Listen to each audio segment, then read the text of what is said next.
Just to start, can you recall a time, or the first time you heard yourselves together singing, and did it sound like it was meant to be right from the start? Yeah. Well, would the first time, Catherine, would the first time be in my parents' basement, correct? Right? Like with the Frostech thing we were recording? Yeah, we'd already done stuff. Recording. Oh, the first recording. You asked about John. You asked about recording, right? Oh, either way, yeah. Is that what it is? Yeah. Okay. Well, I was thinking of recording, and that would be the first time. Recording would be my parents' basement. So we got to hear it back instead of just doing it. Because when we first started singing together, I thought definitely, well, this seems like really fun. Like this sounds good. Yeah, but it is different when you actually hear it back, and you're like, well, that Then you're like, that's a terrible idea. No, I thought like, well, that sounds like how they do it. That sounds like real. That sounds like real. That sounds real. Yeah, that sounds like real. I think we were both pretty amazed when we made our little Fostex tape. It's like you could use a regular tape, and you put it into the Fostex machine, and you could do like 4 channels or something, whatever it was. I don't remember. 4-track but we had rented 4-track cassettes, right? We had rented one from this shop in Louisville called the Doo Wop Shop.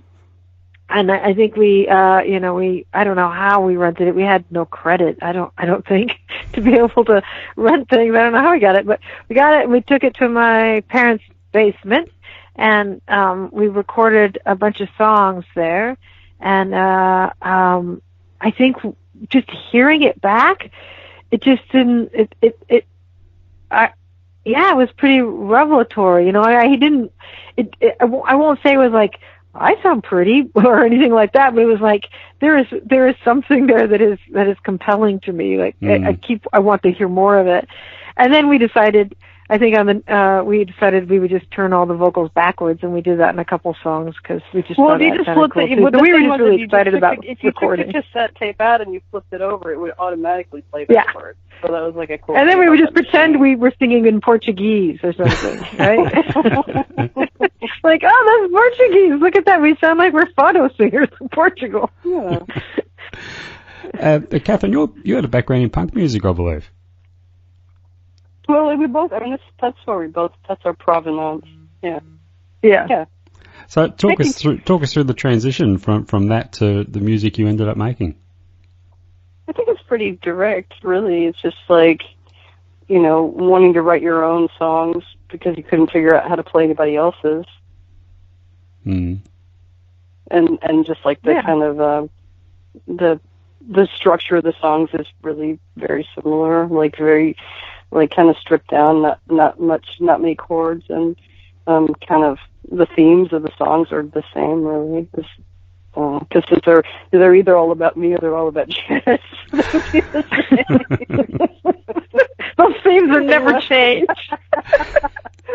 Whatever type of music we're playing, like the songs would always be the same. I think they're just like about my petty grievances. Yeah. But I think Catherine was in a really. Catherine had always the best band names. Her first band that I know of was the Dick Brains, and so I thought that was really good. That's catchy. And then later on, it is very catchy. And then there was Butt in the Front, which I thought was an excellent name, which really captures a certain physicality that certain of us have over here in the United States. And then there was what was it? It was Butt in the Front. There was Cat Butt, Dog Butt. That was another really good one. Bunny Butthole. Butt seems to be dicks and butts are obviously reoccurring, but there's some great bands there. Yeah. I've seen the term Americana used to describe or label what you guys do, but do you think at times that's just a term of convenience for reviewers and critics to fall back on when they don't really know where to put you? Sure. I mean, I don't think that any people that are in a band actually describe themselves that way. That's just something that writers use. I mean, I certainly. Yeah, I mean, in genres in general, I don't think any, or maybe, I don't know, people, maybe jazz musicians say, I play jazz, but, maybe that's fine. Yeah. But when it gets down into this really tiny minutia thing of stuff, I mean, we play folk music. We play, I don't know, that seems like a fairly reasonable thing to say, but, I don't know. Americana just seems like it seems redundant. I don't know what that's supposed to mean. I don't know. And then like the sort of the kind of American, like USA patriotism of that is obviously repellent. Yeah. So I'd rather. There's that. I'm okay with, I don't know. Yeah, folk music is much more inclusive. Yeah. There's no nationality behind folk. If people in other countries have a title like that where they claim an entire continent and then just like say that that's what they're doing, I don't know. I'm not really sure. Because do Canadians play Americana? Or does people? Well, Canadians do play Americana. That is true. There are bands that probably call themselves that. Americana too. I don't know. I guess I've gotten used to that term because I know what it means, and I know that but I do find it distressing. Yeah, I think there's so many different elements of different types of music that go into what you do that really makes your music indefinable. Well, I think that what bothers me the most about the term Americana is that it seems like it's so clearly like excluding everybody who's not exclusive. Yes. From playing music that would be called Americana, you know what that means? Yeah. That means like it's white people. It's like blues. I don't even white people. Yeah. So that's I think that is true. That is true. It implies a certain age range and a certain color and a certain comfort level. Yeah. I don't know. All it's that. Bothersome, but it's not any worse than alternative music, which I think we've always just thought that means like the other kind of music is pop music, which means it's popular. So like to have we are not the alternative to being popular. Yeah. I don't know. Whenever it says what type of music do you play, I only just say the unpopular kind. I don't say alternative or Americana. I just say I play the unpopular kind of music. Yeah. Do you think being indefinable as you are has perhaps worked against you over the years? I say that again. I didn't get that, and clearly it was funny. Do you think it's worked against you over the years, having a brand of music that probably is hard to define? That will appeal to a lot of people, but there'll be a lot of people too that would like that categorization, but to be quite clear. That would like the categorization of Americana? I'm sure that to not be able to figure out what bin to put us in the record store. I'm sure it's like that's never good. Yeah. If you have your own, if you have your own bin, I don't know. We don't. Yeah, I'm sure it hasn't helped. Mm. No. I don't know. What have we done that's helped? I'm not sure what that would be, but. It doesn't matter. I used to long time ago. I worked at record stores and I was a record buyer for all of what was like the tiny fringe sections at the time. So the cutout section and the blues section and the jazz section and the country section and the women's section with a Y. Here, and so it had maybe Nana Muscori and there were a couple others that I can't remember, but it was just like this strange realm of women with a Y music. Yeah. So I don't know, I don't know if Americana is as bad as that necessarily, but it feels like it's just as demeaning and exclusive and limiting. I don't know. I don't think of something good when I think of Americana. I will say that. I don't think of something that I really want to be listening to generally when I think of it. Well, maybe that's because of being like people that have grown up in this country, Yeah. What do you mean? We can't help it. We can't help it. We're playing Americana. We're playing Americana, but we're trying hard not to. We're doing our best to do something else. We just can't help it. It's in our DNA. We're really trying not to. It's like chloride in the water. Hey, going through your catalogue of albums, there were probably more covers on your earlier albums than there have been in recent albums. Is that just a matter of becoming more prolific as writers yourselves, or just having more self-confidence in your own work? Well, I think it's also easier to play our own songs, so we probably figured that out. Like, let's write our own. But I think, I think that definitely, Catherine is such a brilliant songwriter, and the songs that she top, but the songs that she was writing, was writing and writing, are just, I don't know. I mean, they're just, you can't deny them, and that sort of became what it was that Freakwater. Really, the essence of Freakwater, with like an occasional weird thing that I throw in there every now and again. But really, like, it's like this this fundamental essence of Freakwater is Catherine's songwriting. So the reason we have any sort of longevity has to. I don't know about that. I mean, I think so.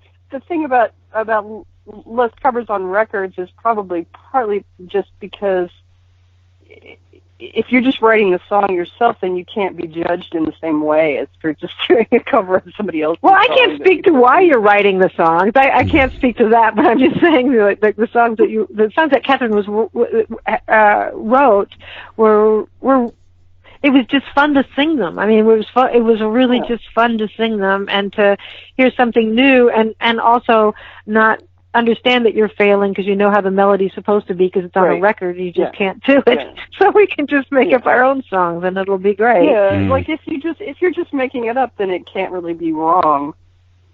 Right. Yeah. Right. Yeah. That makes good sense. And she's a good maker-upper, so it's all good. And I'm sure this has probably come up many times in interviews over the years, but it's well documented that you both you knocked back a deal with Steve Earle's E Squared label, which is affiliated with Warner's. How close were you to actually taking that deal? It's kind of I talked about this. A driving mock close. I'm sorry. Yeah. I'm sorry. I was talking about this with somebody the other day because it was actually kind of funny. Janet was living, and still lives in Chicago, but at the time that was happening, her upstairs neighbor was a philosopher. And, we were kind of going over what to do with this and with that deal. And I remember sitting in the backyard and saying, like, oh, they want us to fire our band, and it's just like, this seems like so wrong. They just want to, like, have a final say on everything, and this is just going to break down. And at the very first time that we have a disagreement, like, it's not going to move forward. And then I guess one of us, was probably me, said, and it's just not enough money. And so the philosopher said, like, what you have isn't really like it's not an ethical problem, it's a financial problem. Because if they offered us enough money, we definitely would have taken the deal. Like, we were trying to make it seem. I was trying to make it seem to myself as if this was like, taking some like ethical stand, like they want us to fire our band and like we won't have creative control. But if they'd given us enough money, I would have taken it. Yeah, I think that's partly what got us in trouble. Is that was our band. Why am I telling you that to you? Right, but we were asked to do this. We were asked to do this interview here in Chicago for the local free paper called The Reader. We were asked to be a part of this short article in the music section in that paper about why this happened, because there was another band that had recently sort of were signing a deal and it fell through, and so the angle was, why do these things fall through? And so in that article we were very vocal about saying, like, well, had he paid us enough money, we would have put on the wigs, we would have done whatever it was. we would have done it, but it just wasn't enough money to wear the wigs. And so there was, like, in the paper, and then oddly enough, Steve Earle is in town playing a show the day that paper comes out in Chicago. Oh, no. And he saw that, and he was very, very upset. And he said on stage in Chicago that those girls from Freakwater can kiss my ass or something like that. And it was really like one of the high points of my, very sadly, the high points of my life. Like, Steve Earle on the stage is telling us to kiss his ass. Just seems so funny to and me. I'm sure, like, everybody in the audience is like, who? Who are you talking about? Who are you talking about? And then 6 months later, we were wearing wigs for free. We were wearing wigs. We were just wearing it for free. I know. There's like, and we've been doing it ever since. And so it's like, what did we learn from that? Yeah. Really, our souls are worth a lot less. I have to say that I hate to just be ragging on Steve Earle because of the tragedy his son just recently died. Yeah. So probably it's not an appropriate time for me to go off on him. That's just a horrible. And I think he's fine. I think we've all grown up now. We've all grown up, and we're all better now. Yeah. I don't know about that, but anyway, I mean, it's just so horrible about Justin Townes Earle. Do you think you'd still be together as? Do you think you'd still be together as Freakwater today? Had you taken that deal? I don't. My guess is no, honestly. But I don't know. I can't say. I took a major label deal. You know, my band 11th Dream Day had a major label deal with Atlantic. We went through it. That broke up. We still play music today, and we still are. You know, we're the same. Nothing has really changed. So maybe that we could have written that out. But you know, I don't know if Steve had said, you know, Catherine, what you do, I really love. I wanna take you over here, and you know, you're going to be the star. I don't know if that would have done something to me. I don't know if.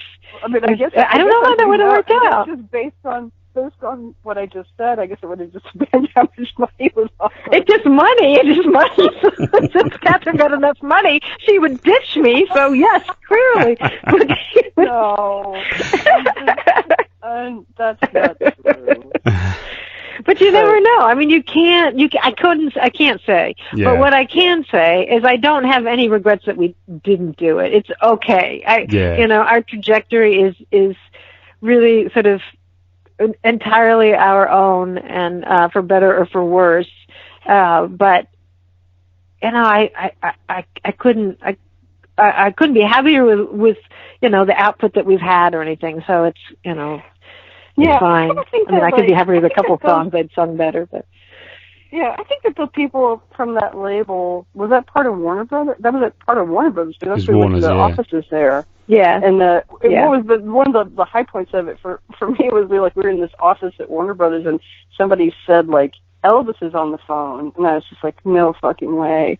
And it was, I was thinking of, you know, Elvis, but it was Elvis Costello. It was like somebody had to take a phone call, which is already like pretty exciting. Well, they think Elvis was calling from the dead. I mean, I don't know. It just was like the whole thing was like so completely crazy that I thought they were just fucking with us. But anyway. Yeah. I don't know. I think it was funny. I think they saw something in us that was maybe like, you know, I think they were bendable. I think they saw something in this that was bendable, and they just did. And they're very lucky. They are very lucky that we saved them from finding out otherwise. Yeah. Well, it doesn't sound like either of you have lost a lot of sleep about it over the years, anyway. No. I mean, I can't got other shit to lose sleep over. Yeah, that's not even on the list, really. I read another interview with you both. I'm not sure which one of you said it, but one of you mentioned what you do is doom country. Doom country. Yeah. And there is a darker element to some of your material, but speaking to you now, you're obviously not dark and gloomy people by any means. Is the irony of that pointed out to you a lot? I think gloomy? I think we are, but oddly, people have even asked us to play their wedding, so I don't really understand. It's like the saddest music ever for a wedding, but maybe that's right. Maybe that's.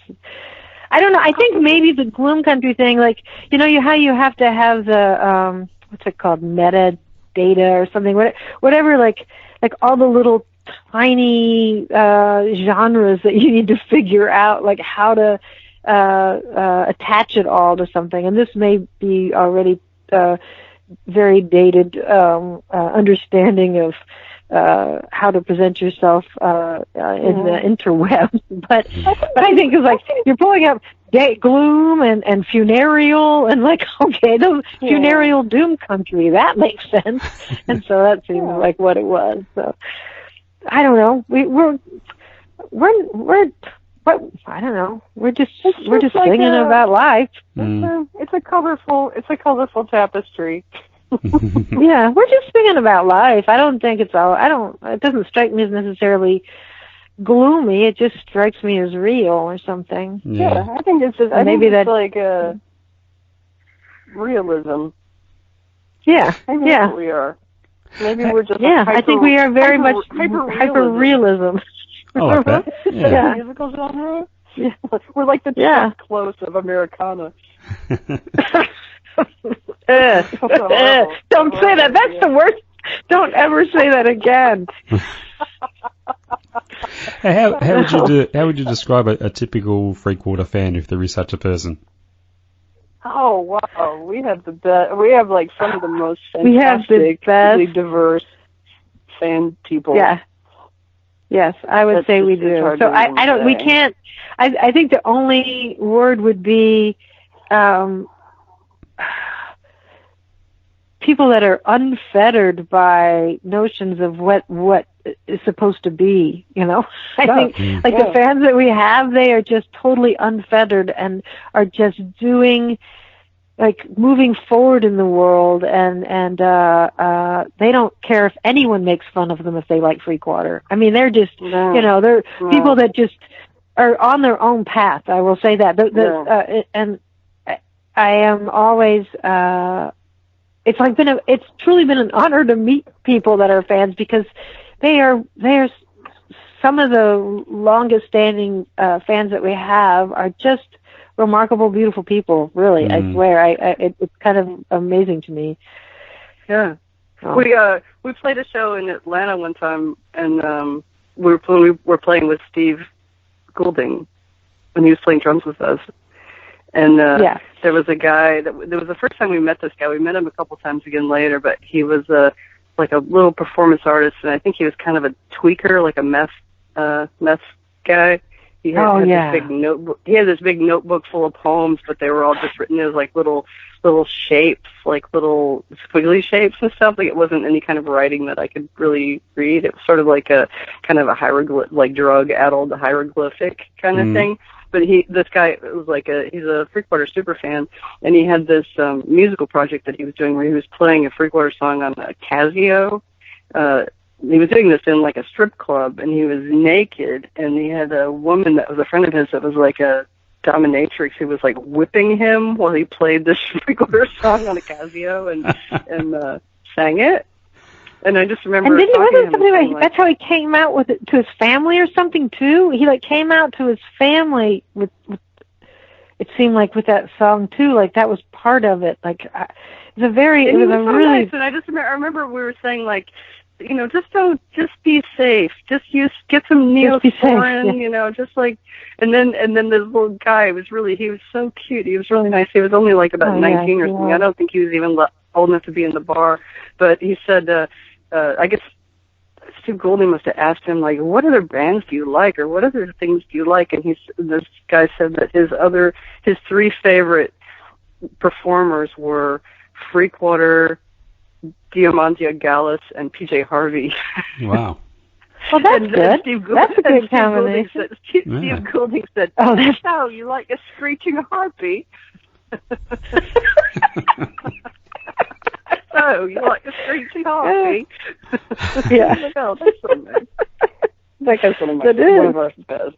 That guy's awesome. Yeah. Little fan. Yeah, he was awesome. You both live in different states. Can that make things difficult in collaborating at times? Collaborating by distance? We don't collaborate. We just get together, and then we really sort of with kind of almost like blinders on. We perform the song that we bring to the room, and then the other person just starts doing the thing they're doing, and no one says a word. Okay. Yeah. No one says that's good or bad. No, it just happens. And either we're happy or we push our feelings very far down, but neither of those emotions are really very evident in the process. Yeah. Okay. It's a process. But I mean, and I know we've said this a million times in interviews, and I just don't even understand how people collaborate on the actual writing of the song. I know that other people do it all the time, and Janet even does it with other people, but I just don't even understand how that's possible. Hmm.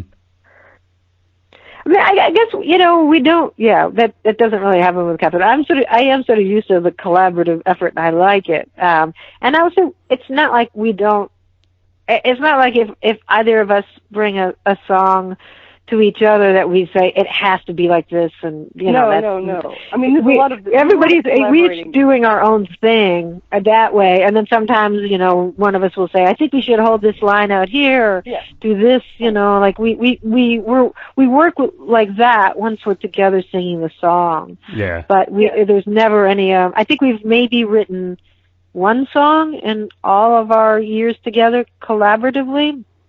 Yeah. And that was it's either the family drinking song or something, Catherine. I can't remember. I remember Yeah. There was like one song on our first record maybe that we did. But I mean, I think that like each of us, there are lots of, by the time a song is finished, it's like a group effort. It's a joint effort by the time it's recorded. Yeah.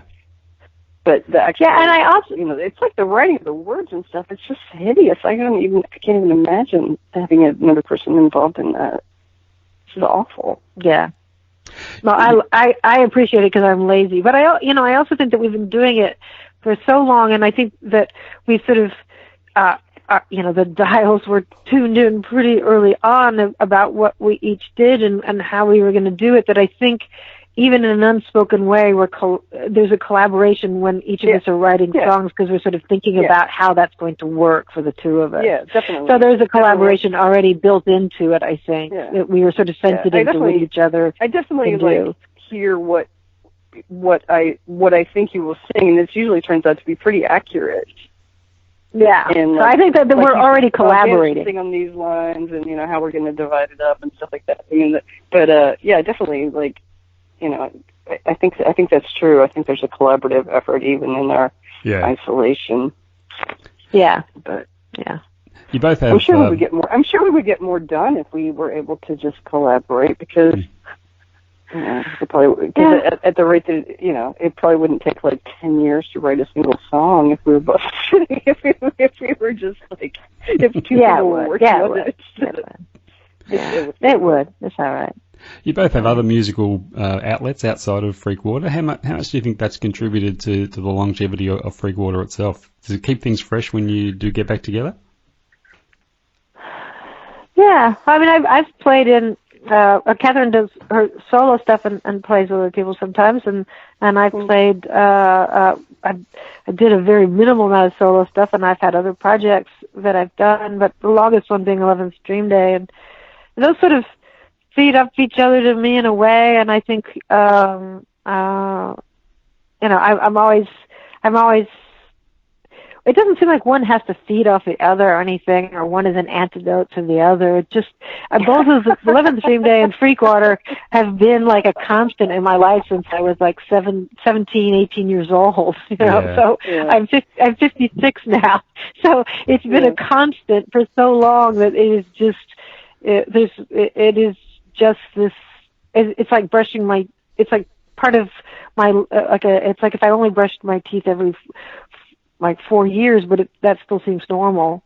It's a very regular thing to do, but we don't do it very often. But that seems normal to me. It doesn't seem odd, and we go back and forth. And I'm working on an 11th Dream Day record now. I guess it makes me think about, we should work on a Freakwater record because I have so much fun, working on a record. And so that made me think of that. And then we may, that kind of spurs it on, but it's not really like, oh God, I've been playing the drums and playing the rock music. I need an antidote to that or something. It's not like that. Yeah, I mean, I think that just playing music in general makes you feel like doing that more. And the more you do it, the more ideas you have. And if you're working with other people, then they have ideas. And like if I play with other people, then I can steal those other people's ideas and use them in Freakwater. Yeah, definitely, that's true. Do you both write specifically for certain projects, or when does it become apparent that the song is for Freakwater or for another project? Catherine? Yeah, I mean, I guess I don't really have I don't have any like different categories of songs like that. Really? Yeah, I mean, well, Catherine, you have your solo records, and maybe you write some things that you. It's interesting. I would like to figure out, like, how do you decide which ones mean solo records and which ones would be Freakwater, or is it just a time period? It's like, now I'm gonna just write songs and be Freakwater songs just because that's what's happening, and now I'm gonna do solo songs, and if things were to change, they could probably either or something. Yeah, I think like some of the songs on the last Freakwater record that you wrote, I think were for, like, in the early songs that we were practicing, were songs that you'd written for another project, and they just worked out really well. I mean, I think if that's right, that's true. If the song's good, you can do whatever you want to it. If the song's good. And I think we've been doing that since our very first record. Like, on our first record, there's the Ballad of Albert C. Sampson, and that's on the first Freakwater record. But it's also on the first major, the Praise School Freakout, like the first major length 11 Dream Day record. So both songs are on there, and ours is a really nutty version with bongos and mountain dulcimers and various things, and then the Dream Days is just this rock version of it, but they're the same thing. And I think by and large it's sort of, I think both of us write that way, like you can move it and around with people that are receptive to that, other players. But yeah.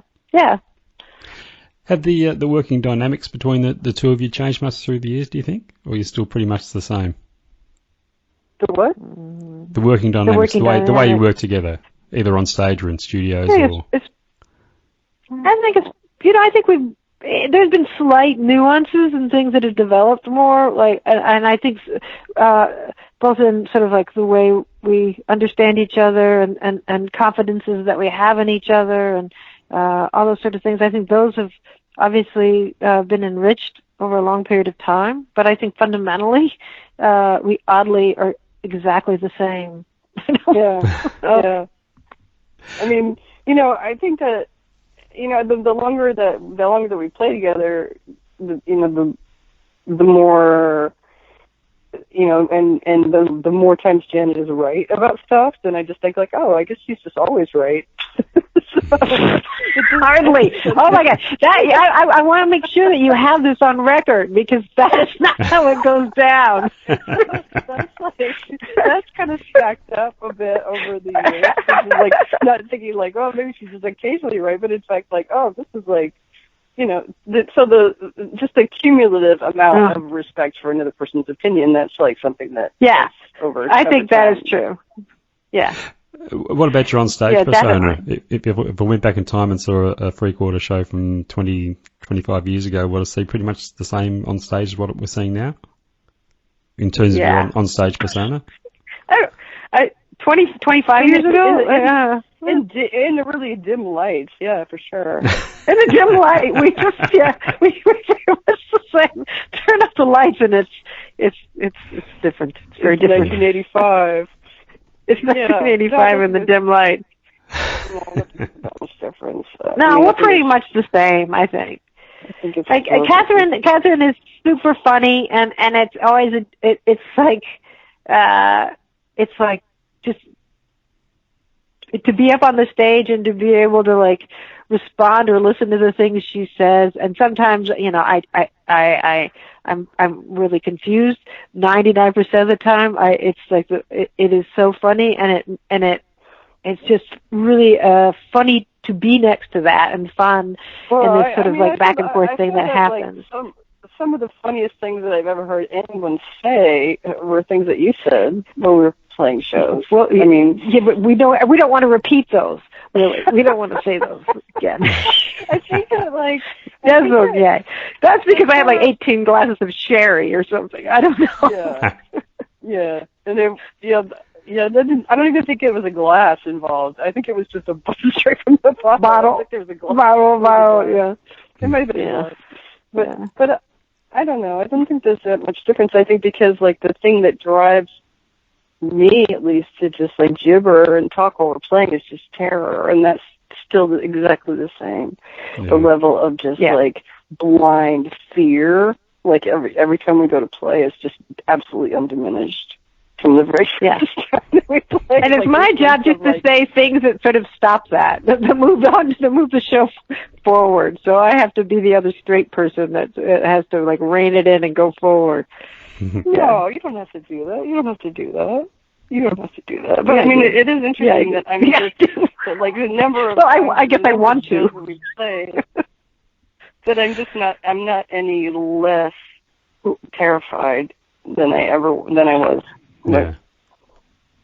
Which you'd think that we would get less like that. I mean, like, but yeah, I don't know. The stage fright is weird that way. Like, sometimes I don't get too much of it, but sometimes in the middle of a set, like, it'll just start happening, and then I'll just psych myself out or something. And I think we both do this weird thing sometimes where we like to test our focus.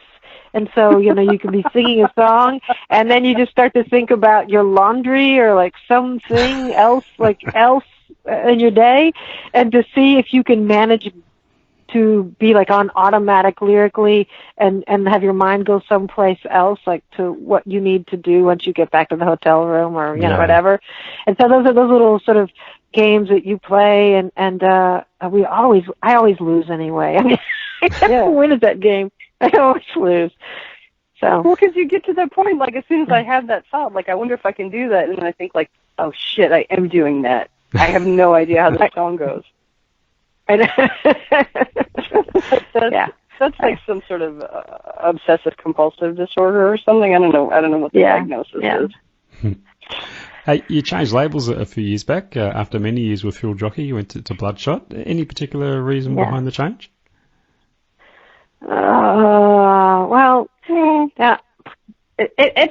We'd been with Bettina for a very long time, and I'm still with her with 11th Dream Day.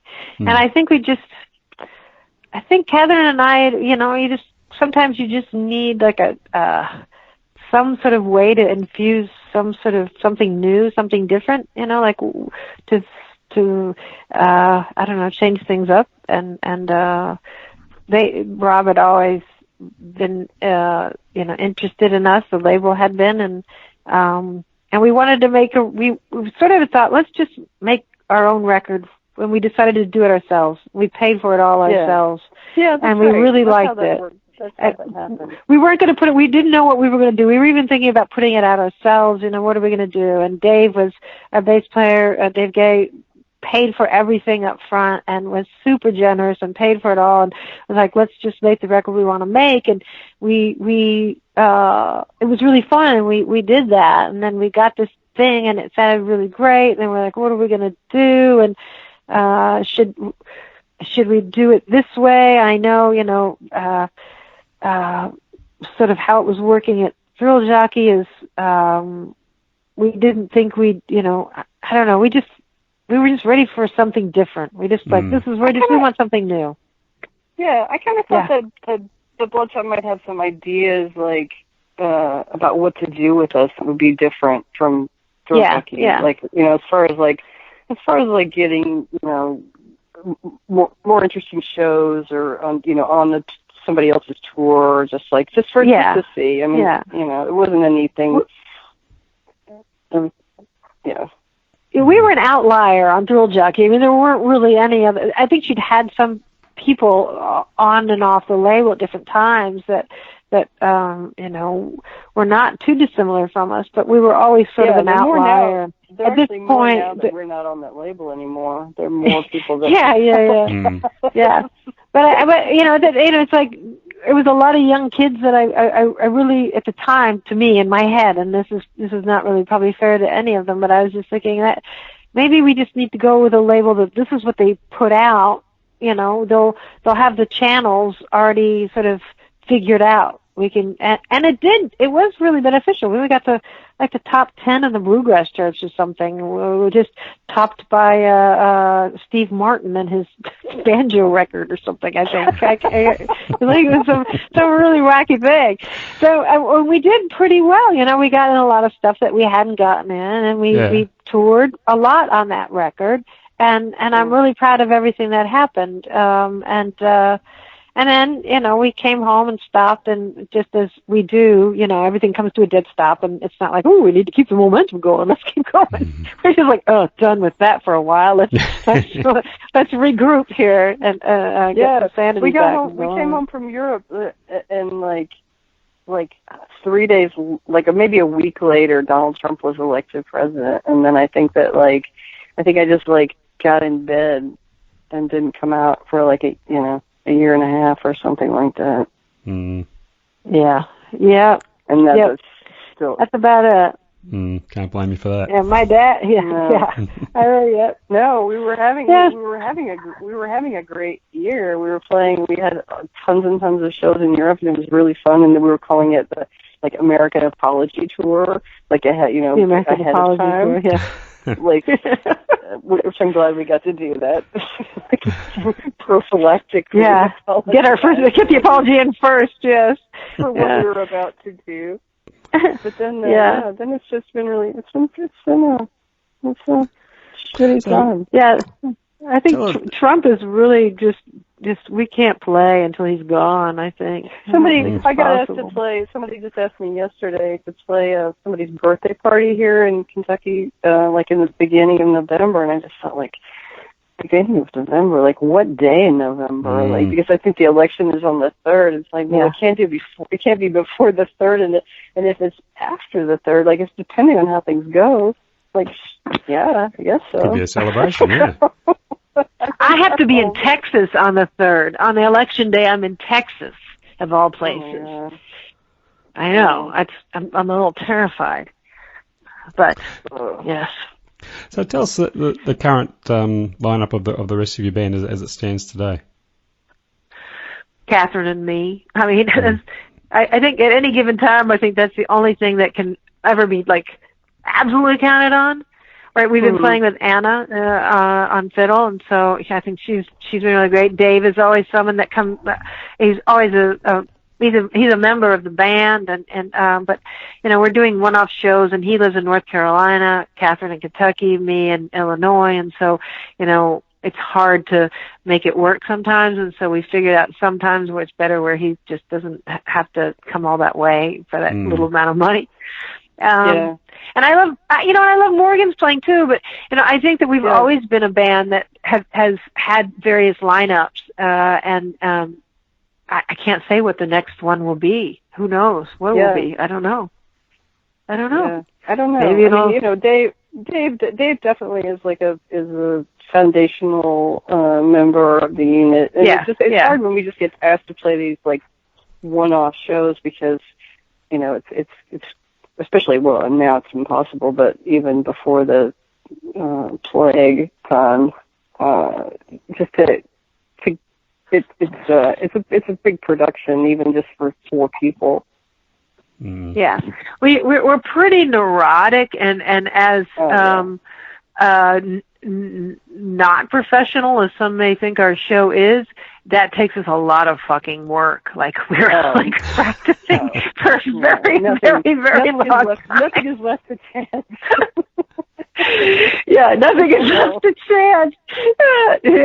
But we just practice over and over again. And I'm really close to we're good friends with Sally Timms, from the Mekons, and sometimes she'll sing with us, and she's just she is just so completely befuddled by how many hours when we say we're going to rehearse. It's I don't know, it's going to be from noon until 6 or 7 at night. I don't know, whatever. She's just and then every day, what are you talking about? Why don't you just I guess Sally might ask why don't you ever get any better? Why don't you get any better if you just keep...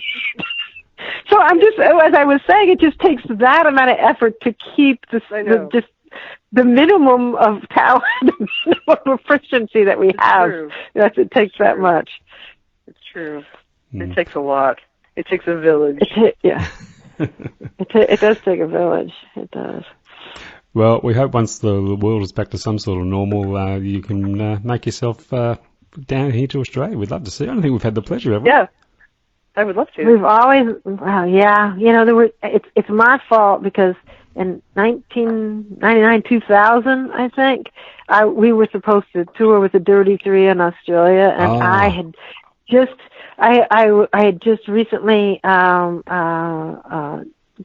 separated from my husband, and I needed a fucking job, and I got a job at a law firm, and I had to, and we got the call from my booking agent, and I was like, we can't do it, but you can never tell Catherine. Wow, I'm having to you know tell what? you no. This is sort of the first time hearing of this. This is the I've first told time you I'm this hearing before. Oh, you didn't know? So we couldn't do it. So I couldn't do it because I was going to lose my job, and that was the only job I had, and I had to have a job for my little child. So that was our last. That was our only chance so far. It seems like. So we should come back. We should be asked back. It seems like there'd be somebody. I mean, you'd come to the show, right? I'd be there, yeah, for right? sure. Yeah, Front and center, yeah. Well, it's not too late. Hopefully that will happen. Hey, Janet and Catherine, great to catch up with you. You've been a lot of fun to speak with, and thank you for some wonderful music over the years, and we're sure there's plenty more ahead from Freakwater and your other projects. Thanks very much. Thank you. Thank you so much for your time. Bye. Thanks, everybody. Bye. See you later. Ciao. Cheers. Bye-bye. Thank you. Bye. Bye.